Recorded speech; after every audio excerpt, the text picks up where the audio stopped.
আমাদের কথাগুলো আপনাদের কাছে অগোছালো মনে হতে পারে। লিওন ভাই, হ্যাঁ জাহিদ ভাই যে কি অবস্থা ভাই, কেমন আছেন? আলহামদুলিল্লাহ আলহামদুলিল্লাহ ভাইয়া, অনেকদিন পরে দেখলাম। হ্যাঁ, কি অবস্থা?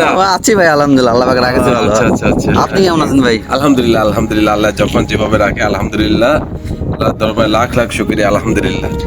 ভাই মোটামুটি কাতার শহরে তো অনেক দিনে আছেন ভাই। জি জি জি জি, অনেক অনেক। আমার জানা মতে তো কাতার শহর পুরো আরব কান্ট্রির ভিতর সব থেকে ধনী দেশ। হ্যাঁ হ্যাঁ, তে এটা ধনী দেশ। কাতার শহরে ভাই কাদের আসা উচিত?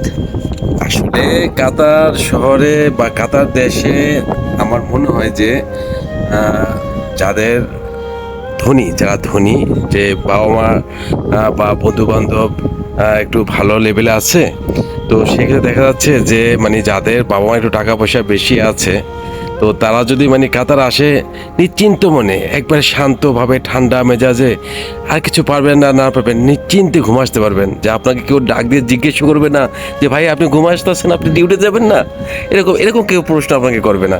মানে আপনি একবারে রিল্যাক্সে থাকতে পারবেন। মানে ঘুমের জন্য একটা শান্তিপ্রিয় দেশ হচ্ছে কাতার। হ্যাঁ ভাই, কথাটা একদম ভাই বাস্তব কথা, আমি নিজে প্রমাণ ভাই, আমি তো এভাবে ছিলাম।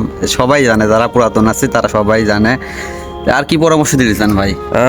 আর পরামর্শ দিতে চাই বলতে, যদি কাজের সন্ধানে আসেন তো অবশ্যই ভাইয়ারা যারাই আসবেন কোনোভাবেই দালালের খপ্পরে পড়ে হোক বা যেভাবে হোক কোনোভাবেই ফ্রি ভিসা আসবেন না।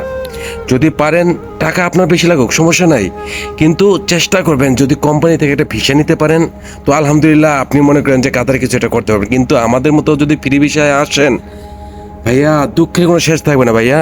অনেক দুঃখ, অনেক কষ্ট, বোঝেন না আসলে। আপনারা যারা আসতে চান তারা তো কখনো আমাদের কাছে জিজ্ঞেস করেন বা করেন না। অনেক সময় আমরা বলি যে আপনারা আইসেন না, এখানে অবস্থা খুব বেশিটা ভালো না। হয়তো বা আপনারা আবেগে পড়ে যান বা ভাবেন যে আমরা ভালো আছি, এই জন্য হয়তো বা আমরা আসতে না করতেছি। আসলে ব্যাপারটা এরকম না ভাইয়া। এখানে ফ্রি ভিসা আর গিয়া গরু ছাগল পালন একই কথা আর কি। মানে এখানে আপনার আসতে হলে প্রতি মাসে আপনার 20,000 টাকা অলরেডি গুনে পকেটে নিয়ে তারপরে আসবেন। প্রতি মাসে 20,000 টাকা করে। আর যদি পারেন তাহলে দেশ থেকে একটা কিস্তি উঠাবেন, 2 লাখ টাকার একটা কিস্তি উঠাবেন। আলহামদুলিল্লাহ, একটা বছর খুব শান্তিপূর্ণভাবে চলে যেতে পারবেন। এরপর বলবেন যে দেশে কাজ নেই, আইসা বললেন, এই আর কি। তার মানে ভাই কাতার শহরে যারা আসতে যাচ্ছে ভাই, তাদের অন্তত 6 মাসের টাকা হাতে নিয়ে আসতে বলতেছেন, তাই হ্যাঁ তো? হ্যাঁ হ্যাঁ, যদি আসতে চান বা আসেন, মিনিমাম 6 মাসের টাকা আপনারা দেশ থেকে নিয়ে তারপর আসেন। যদি 4 লাখ টাকা দিয়ে আসেন তাহলে 6 মাসে 1,20,000 টাকা হয়। 1 লাখ মানে 6,20,000। যদি 5 লক্ষ টাকা হয় তাহলে 6,20,000। 4 লক্ষ টাকা হলে 5,20,000। মানে অন্তত মিনিমাম 20,000 টাকা করে 6 মাসের খানা ভরণ পোষণ নিয়ে আসবেন আর কি। এটা ভাই বাস্তব কথা ভাই, যারা কাতারে পুরাতন আছে ভাই তারা খুব ভালোভাবে জানে ভাই।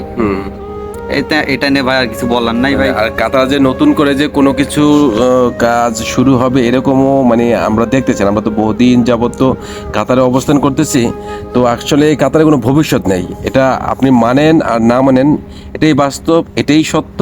বিশ্বাস করুন আর না করুন, এটাই বাস্তব যে এই কাতার শহরে আপনি আসবেন, অনেক টাকা খরচ করে আসবেন, ঋণ উঠাবেন, কিস্তি উঠাবেন, ধার দেনা করে আসবেন, কিন্তু আসলে এখানে না আসলে আপনি বুঝতে পারবেন না। হয়তো বা আমাদের কথাগুলো আপনাদের কাছে অগোছালো মনে হতে পারে বা মিথ্যে মনে হতে পারে, কিন্তু বাস্তব জীবন যেটা, সেটা আসলে কাছ থেকে না দেখলে বা না বুঝলে এটা কখনো উপলব্ধি করতে পারবেন না। কাতার আসবেন তো টেনশন নিয়ে আসবেন, কাতার আসবেন না, নিরিবিলি দেশে থাকেন, ভালো বাতাস খান, ভালো হবে ইনশাআল্লাহ। আচ্ছা ভাই, আজকে এই পর্যন্তই থাক ভাই। নেক্সট টাইম আরো অন্যান্য বিষয় নিয়ে ভিডিও বানানো হবে ভাই। আল্লাহ হাফেজ।